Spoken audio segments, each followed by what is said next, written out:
शिक्षिका कोर्स करून सुद्धा आलेल्या आहेत, त्यांना सुद्धा ते जे स्किल्स पाहिजे आहे ते नॉलेज नव्हतं. लोक कशी आपल्याला त्रास देतात, स्कूल लेवलला चेंजेस फास्ट अडॉप्ट करतात as compared to university level. मी शिक्षक आहे, मला सगळंच माहिती आहे आणि पुस्तकातून शिकून मी काही शिकू शकते, तर तसं नाहीये. कारण ती पुस्तकं लिहिली कधी गेली होती. कॉर्पोरेट ट्राय करतात, सगळं ट्राय करतात, ज्यांना काही मिळत नाही मग ते टीचिंग मध्ये येतात. इंडियन विमेन तुम्हाला माहित असेल. आणि आज AI ट्युटरला कधी पण रिप्लेस करू शकतो. AI आहे, नवीन नवीन टूल्स आहे, टेक्नॉलॉजी आहे. नमस्कार मंडळी, MLE पॉडकास्टमध्ये पुनश्च एकदा आपणा सर्वांचं मनपूर्वक स्वागत. आपण जाणताच दर पॉडकास्टमध्ये आपण वेगवेगळ्या विषयांची माहिती घेत असतो आणि त्याचा नक्कीच आपल्या स्वतःच्या आयुष्यात आणि समाजकारणामध्येही त्याचा कुठे उपयोग करता येत असेल तर नक्कीच आपण याचा उपयोग करत असतो. आजही आपण अशाच एका व्यक्तिमत्वाला आपल्या पॉडकास्टमध्ये भेटणार आहोत. शिक्षक सक्षमीकरणातून समाजामध्ये कसा बदल घडवता येईल असा एक वेगळा विषय घेऊन आपल्या समोर आज आलेले आहेत नीता परातेजी. नीताजी, तुमचं आमच्या पॉडकास्टमध्ये मनपूर्वक स्वागत. Thank you very much. तर थोडंसं स्वतःबद्दल काही सांगाल की कसा तुमचा हा विषय आहे आणि याच्याबद्दल तुम्ही काय सांगू शकाल? तर जसं शिक्षक सशक्तीकरण म्हणजे एज्युकेटर्स एम्पॉवरमेंट प्रोग्राम असा जो हा एक वेगळा एक्सपर्टीज तुम्ही म्हणताय, तर ह्याची सुरुवात अशी झाली की जो माझा शिक्षणाचा प्रवास होता तिथूनच कुठून तरी ह्या मुवमेंटला चालना मिळाली असेल. कारण लहानपणी असं एकदा झालं होतं की माझा हात एका भविष्य राशीवाल्याने बघितला आणि त्यांनी भविष्यवाणी केली की मी त्यावेळेला 10वीला होते आणि त्यांनी म्हटलं की याच्यानंतर ही मुलगी शिकणार नाही, शिकली म्हणजे काहीच करणार नाही, कारण की हिच्या हातामध्ये एज्युकेशनची लाईनच नाहीये आणि एज्युकेशनची लाईन नाहीये आणि ही जर शिकली तर मी माझी जीभ कापून घेणार, असं त्यांनी म्हटलं होतं मला. अरे बापरे. आणि आय टूक एव्हरीथिंग एज चॅलेंज. म्हणजे तीच कलाटणी ठरली असं म्हणायला हरकत नाही. म्हणजे त्यांनी जरी वेगळं आणि अगदी चुकीचं ठरवलं तरी त्याच विषयामध्ये तुम्ही पुन्हा म्हणजे आपण एज्युकेटर्सला एम्पॉवर करतो आणि कुठेतरी त्याला तर मी म्हणजे चुकीचं ठरवलंच, कारण की त्याच वर्षी मला मेरिटमध्ये होती मी 10th ला. आणि नंतर मग कारण प्रवास खडतर होता, असं नाहीये की खूप इझिली मिळालं, कारण लाईन नव्हतीच, ऍक्च्युली खरंच नव्हती शिक्षणाची लाईन. मग जेव्हा आपल्या पदरी युनिव्हर्सिटी ते दिलेलं नसतं आणि आपल्याला त्याच्यासाठी एक लढाई लढून ते करायचं असतं तेव्हा कठीणाई येतात, खूप सारे चॅलेंजेस आले, खूप सारे प्रॉब्लेम्स आले. म्हणजे अगदी 10वी नंतरच मला स्वतःचं शिक्षण स्वतः स्पॉन्सर करायला लागलं. मग त्याच्यामध्ये मी ट्युशन क्लासेस घ्यायची, स्कूलमध्ये मी कम्प्युटर्स हा विषय शिकवायची. मग असं करता करता माझं शिक्षण झालं. तो पण खूप खडतर प्रवास होता. पण MCA masters in computer application, त्यानंतर MBA masters in business administration, त्यानंतर PhD आणि त्यानंतर 40 पेक्षाही जास्त डिग्री डिप्लोमाज मी केलेले आहे लंडन युनिव्हर्सिटीमधून. आणि हा प्रवास अजून पण चालूच आहे. अरे वा, खूप छान, खूप छान प्रवास आहे. म्हणजे नक्कीच एक प्रेरणा स्रोत असं म्हणायला हरकत नाही खरं तर. आणि आपण फक्त शिक्षिकाच नाही तर लेखिका पण आहात, आपण म्हणजे ट्रेनिंग्स पण देतात, तर म्हणजे असे वेगवेगळे अनुभव तुमच्याकडे आहेत खरं तर. तर मला सांगा की आपल्या ह्या म्हणजे आता शिक्षण प्रवासाची सुरुवात तर तुम्ही सांगितलीच आहे आणि शिक्षण ही महत्वाची भूमिका आहेच, तर याबरोबरच लेखन, उद्योजक हे सगळ्याच क्षेत्रामध्ये तुम्ही आहात, तर कशा प्रकारे तुमचं वाटचाल चालू आहे? मी माझं करिअर जे आहे ऍज अ प्रोफेसर म्हणून स्टार्ट, MBA, MCA, MCM ह्या सगळ्या कोर्सेसला मी शिकवत होते. आणि जेव्हा मी माझ्या मदरहुड मध्ये ऍक्च्युली प्रवेश केला तेव्हा असं झालं की 9 to 5 मला खूप जड जायला लागलं. आणि मग त्यावेळेला मी माझं स्वतःचं प्री स्कूल स्टार्ट केलं होतं पहिलं. मग आता जर्नी अशी होती की मला दोन्ही गोष्टी सांभाळायच्या होत्या मला. आणि being a lady, Indian women तुम्हाला माहित असेल, रिस्पॉन्सिबिलिटी आणि सगळंच करायला लागतं. म्हणजे आपल्याला घर पण बघायचं, मुलं पण बघायचं आणि बाहेरचं काही करायचं असलं तर मग ते पण आपणच करायचं. आणि तेव्हा माझी PhD पण चालू होती. म्हणजे एवढ्या सगळ्या गोष्टी ऑन असताना मग ते जे चॅलेंजवाली फेज होती त्यातून कसं बसं मी सगळं मॅनेज करून आपलं बिझनेस आणि जॉब दोन्ही बघत होते. आणि त्यातच मग ह्या मल्टिपल एक्सपिरियन्सेस येत गेले की कुठेतरी मग जेव्हा मी त्या बिझनेसमध्ये उतरले तेव्हा बिझनेसचं काहीच नॉलेज नव्हतं आणि लोक कशी आपल्याला त्रास देतात. म्हणजे माझ्या इथे जी टीचर कामाला होत्या त्या टीचर्स तिथे ट्युशन घ्यायच्या कारण मॅडम नसतात आणि तेव्हा कॅमेरा वगैरे होतं पण तरी पण एवढं काही लक्षात यायचं नाही किंवा तशी सिस्टम नव्हती की मी माझ्या फोनवर वगैरे बघू शकत नव्हती. त्यानंतर माझ्या इथली जी कामवाली असायची ती माझ्या टाइम मध्ये दुसऱ्यांच्या घरची धुणेभांडी करायची. मग असे सगळे भरपूर अनुभव आले, भरपूर गोष्टी शिकायला मिळाल्या. मग त्यातून आपल्याला कुठल्या चॅलेंजेसला सामोरा जायला लागतं ते कळलं. मग बिझनेसचं नॉलेज आलं.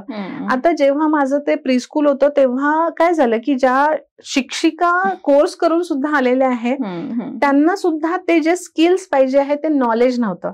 आणि काय होतं जेव्हा आपण प्री प्रायमरी स्कूल म्हटलं ना लोकांना त्याच्याकडे ते दुर्लक्षित एक आहे कारण की लोकांना वाटतं की ते 1, 2, 3, 4 ABCDs तर शिकवायचं आहे पण ऍक्च्युली तेव्हाच खरं तर ब्रेनची डेव्हलपमेंट होत असते आणि ते फाउंडेशन असतं. 0 to 6 years मध्ये ज्या कंडिशनिंग होतात जे ऍक्च्युली पॅटर्न्स बनतात आपले ते बरेचसे पॅटर्न्स लाईफ लॉंग तुमच्या पर्सनॅलिटीमध्ये येतात. तर आता ह्या वेळेला ह्या ज्या टीचर्स आहे यांना ते प्रॉपर नॉलेज असणं खूप गरजेचं आहे. And that's how actually I get into teachers training. मला तेच त्याच्याकडेच वळणार होते की मी शिक्षक सशक्तीकरण जे आहे याच्याकडे तुम्ही वळलात तर कदाचित तो गॅप फाइंड आउट झाला ना. म्हणजे तो जो गॅप होता की बाबा ह्या शिकलेल्या आहे त्यानंतर यांनी कोर्स पण केलाय तरी त्यांना जे स्किल्स पाहिजे ते नाही आहे. मग तो जो गॅप होता तो ब्रिज करण्यासाठी म्हणून मग मी स्वतःचं टीचर्स ट्रेनिंग इन्स्टिट्यूट स्टार्ट केलं. मग तेव्हा असं लक्षात आलं की अच्छा ह्या स्किल्स आहे ह्या कुठेतरी गॅप. आणि त्यातल्या त्यात काय होतं की आता ह्यांना म्हणजे ज्यांना कुठलाच जॉब मिळत नाही ना म्हणजे कॉर्पोरेट ट्राय करतात सगळं ट्राय करतात ज्यांना काही मिळत नाही मग ते टीचिंग मध्ये येतात. कुठेतरी आपल्या देशाची किंवा मानसिकता म्हणू शकतो आपण की तो एक प्रॉब्लेम आहे.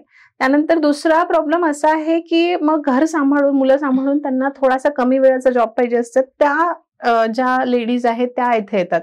मग त्यांना मोटिवेशन नाहीये, पॅशन ह्याच्यासाठी नाहीये, त्यांना फक्त त्यांचं घर सांभाळायचंय म्हणून पॅशन आहे. तर मग आता त्यांना कुठल्या गोष्टी आपल्याला सांगितल्या पाहिजे की तुमचं पॅशन काय आहे, तुमचं पर्पज काय आहे, तुमचं मोटिवेशन पण असलं पाहिजे. तर ह्या सगळ्या गोष्टींसाठी आपण कुठेतरी हा एक वेगळा एज्युकेटर्स एम्पॉवरमेंट प्रोग्राम घेऊन आलोय. आणि आपली एज्युकेशनल क्रांती आहे ती, आपली जी मुव्हमेंट आहे ती एज्युकेशनल क्रांती आहे. तर क्रांती म्हणजे तो बदल शिक्षण पद्धतीमध्ये आहे, कुठेतरी माइंडसेट लेवलला आहे. म्हणजे आपल्याला एज्युकेशन रिफॉर्म या पद्धतीने करायचं आहे की त्यांना एक चांगला त्यांच्यामधला लीडर, त्यांच्यामधला एक कॉन्शियस लीडर आपण म्हणू शकतो. आणि त्यातल्या त्यात जसं मी अवेकनिंग द रिअल यू हे बुक लिहिलेलं आहे. म्हणजे ती जागरूकता माइंडसेट लेवलला आहे, एनर्जी लेवलला आहे, पॅशन आणि पर्पज लेवलला आहे.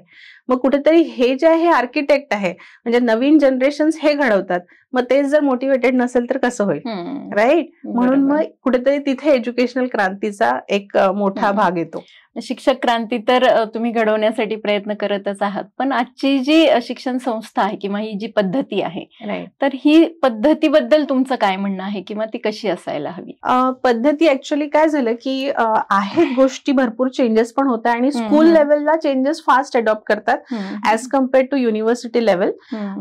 पण कुठेतरी एज्युकेटर्स एम्पॉवरमेंटसाठी ज्या गोष्टी म्हणजे असं वाटतं की त्या इम्प्लिमेंट झाल्या तर अजून बेटर होऊ शकतं. पहिलं तर जे एज्युकेटर्स आहेत त्यांना जे ऍडमिनिस्ट्रेटर खूप जास्त वर्क दिलं जातं त्याच्यामध्ये ते ना खूप जास्त स्ट्रेस्ड होऊन जातात आणि मग जे पॅशन मुलांना शिकवण्यासाठी किंवा या जनरेशनला घडवण्यासाठी पाहिजे आहे त्याची कुठेतरी कमी पडतं.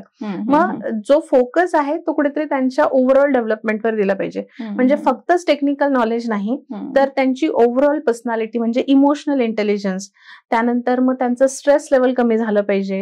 आणि ह्या गोष्टींबरोबरच मग त्यांना हा जो आता नवीन ज्या गोष्टी आहेत जसं आता AI आहे, नवीन नवीन टूल्स आहे, टेक्नॉलॉजी आहे, ह्याचं पण त्यांना कुठे ना कुठे अवेअरनेस असलं पाहिजे. कारण की आजचा जो लर्नर आहे, लर्नरच्या सगळ्यांच्या हातात स्मार्टफोन आहे आणि ते खूप स्मार्ट झालेले आहे आणि आज AI ट्युटरला कधी पण रिप्लेस करू शकतो. मग ती जी टीचर आहे ती इररिप्लेसेबल असली पाहिजे. मग इररिप्लेसेबल होण्यासाठी तिला काहीतरी क्वालिटीज पाहिजे. सगळ्यात पहिली क्वालिटी तर जी मी करत आहे continuous learning. Continuous learning is something that every teacher should actually implement. म्हणजे त्यांनी कुठेतरी हा एक विचार केला पाहिजे की बाबा ती मुलं स्मार्ट आहे, त्यांच्या हातामध्ये स्मार्ट डिव्हाइसेस आहे, मग त्यांना शिकवणारी शिक्षिका कशी असावी. म्हणजे त्यांनी टेक्नॉलॉजीमध्ये अपग्रेड करायला पाहिजे स्वतःला, आणि एज्युकेशनल संस्थांनी सुद्धा त्या टेक्नॉलॉजीला अडॉप्ट केलं पाहिजे. हा पहिला चेंज. दुसरा, ऍडमिनिस्ट्रेटिव्ह वर्क पेक्षा थोडं प्रॅक्टिकल ओरिएंटेड वर्क. म्हणजे आता मी बरेचसे कोचेस, ट्रेनर्स, जे मोठे मोठे मोटिवेशनल स्पीकर्स आहेत, ते काय म्हणतात, आउटडेटेड आहे एज्युकेशनल सिस्टम, अशी तशी आपल्याला एज्युकेशन सिस्टमने काही दिलं नाही, मग आपल्याला वेगळं काहीतरी करायला लागतं. मग कंप्लेंट केल्यापेक्षा this is something, education Kranti is something wherein solving the problem. म्हणजे हा प्रॉब्लेम आहे की बाबा ठीक आहे आउटडेटेड आहे, पण त्यालाही आपण प्रॅक्टिकल ओरिएंटेड कसं करू शकतो. आणि टीचर्सनी विचार केला पाहिजे की त्याचं रिअल इम्प्लिमेंटेशन, म्हणजे पुस्तकी नॉलेज न देता त्याचं रिअल टाइम इम्प्लिमेंटेशन काय आहे, प्रॅक्टिकली ते कुठे त्यांना इम्प्लिमेंट करता येईल. म्हणजे जे काही आपण थोडक्यात शिक्षक सशक्त असेल तर तो एक सशक्त समाज घडवू शकतो. करेक्ट. म्हणजे कारण विद्यार्थ्याला सर्वांगीण जर घडवायचं असेल, कारण आता असं झालंय की शिक्षण पद्धती फक्त नोकरी किंवा याच्याशीच तर ती एवढ्यावर अवलंबून न राहता आपण एक पूर्ण विद्यार्थी घडवण्यासाठी प्रयत्न केला पाहिजे, असं थोडक्यात म्हणणं. जात जात तुम्ही शिक्षकांसाठी काय संदेश देऊ शकाल की कसं त्यांनी अपडेट केलं पाहिजे? तर जसं मी आता अगोदरच सांगितलं की त्यांनी स्वतःला नेहमी अपग्रेड ठेवलं पाहिजे, वेगवेगळ्या टेक्नॉलॉजी आणि ह्या सगळ्या गोष्टींना शिकवून. त्याचबरोबर त्या एका अशा स्पेसमध्ये असल्या पाहिजे जेणेकरून त्यांना ह्या कम्युनिटीज मिळाल्या पाहिजे. They should be the part of some kind of educational community. म्हणजे होऊ शकते की त्यांनी काही कॉन्फरन्सेस अटेंड करावे, काही रेग्युलर बेसिसला नवीन नवीन वर्कशॉप करावे, काही ऑनलाईन कोर्सेस पण त्या करू शकतात. आणि जे काही अपकमिंग आणि करंट ट्रेंड्स आहे त्या गोष्टींचं सुद्धा त्यांना नॉलेज मिळेल. अशा काही कम्युनिटीज बरोबर जर ते राहतील, काही कॉम्पिटिशन्स मध्ये पार्टिसिपेट करतील, तर मला वाटतं त्यांचा सर्वांगीण विकास जो आहे तो घडून येऊ शकतो. आणि learner centric rather than teacher centric approach, जर थोडाफार लर्नर सेंट्रिक, म्हणजे जो लर्नर आहे त्याचा टाईप काय आहे, त्याचं ऍक्च्युअली इंटरेस्ट कशामध्ये आहे, हे जर त्या टीचरला अंडरस्टँड झालं तर त्या टीचरची जी मेथडॉलॉजी आहे शिकवण्याची त्याच्यामध्ये ती बदल घडवू शकते. काही ऑडिटरी लर्नर्स असतात, काही व्हिज्युअल लर्नर्स असतात, काही कायनेस्थेटिक असतात. मग तिचं जे शिक्षण शिकवण्याची पद्धती आहे त्याच्यामध्ये ह्या तिन्ही गोष्टी इन्क्लूड असल्या पाहिजे. म्हणजे प्रॅक्टिकल ओरिएंटेड अप्रोच. म्हणजे बऱ्याचदा असं होतं की विद्यार्थ्यांनी हे केलं पाहिजे, ते केलं पाहिजे, पण त्या आधी असं आहे शिक्षकांची क्रांती, म्हणजे खरं तर शिक्षक क्रांतीमधून शिक्षण क्रांती असं थोडक्यात. आपण जे शिक्षिका असतात ना त्यांना वाटतं की आपल्याला सगळं येतं. म्हणजे हा एक ऍटिट्यूड जो आहे ना कुठेतरी ह्याला पण बदलला पाहिजे की आय नो एव्हरीथिंग. हा जो अप्रोच आहे this is something gone those days. आता असं नाहीये, कारण की नवीन गोष्टी येत आहेत. तुम्ही जर स्वतःला अपग्रेड नाही करणार तर तुम्ही आउटडेटेड होऊन जाणार.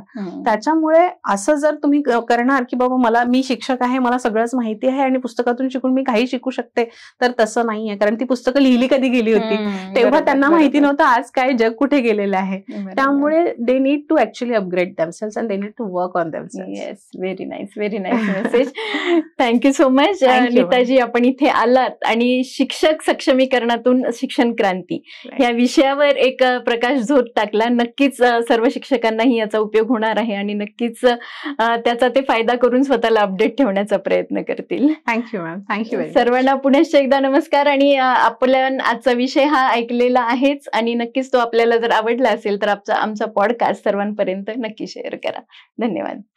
धन्यवाद.